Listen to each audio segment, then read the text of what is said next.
Merhaba arkadaşlar, kanalımıza hoş geldiniz. Bugün sizler için Afra Saraçoğlu'ndan yepyeni haberler hazırladım. Afra Saraçoğlu son günlerde hem kariyeri hem de özel hayatıyla magazin gündeminin en çok konuşulan isimlerinden biri olmaya devam ediyor.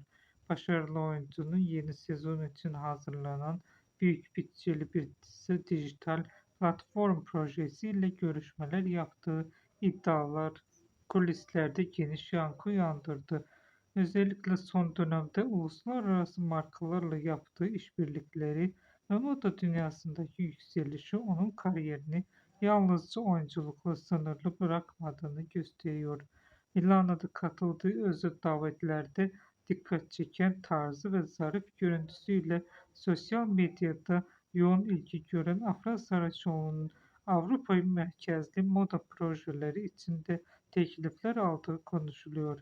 Oyuncunun son paylaşımları kısa sürede milyonlarca etkileşim alırken hayranları tarafından yeni neslin stil ikonu olarak yorumlanmaya devam ediyor.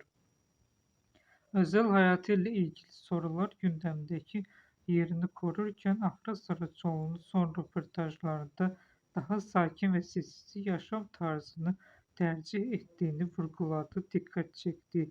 Yakın çevresine göre oyuncu yoğun çalışma temposuna rağmen özel hayatıyla kariyeri arasındaki denge kurmaya çalışıyor. Öte yandan sektör kulislerinde Saraçoğlu'nun yeni dönemde daha dramatik ve güçlü bir karakterle ekranlara dönmek istediği konuşuluyor. Hayranları ise oyuncunun hangi projeyle geri dönüş yapacağını şimdiden büyük merakla bekliyor.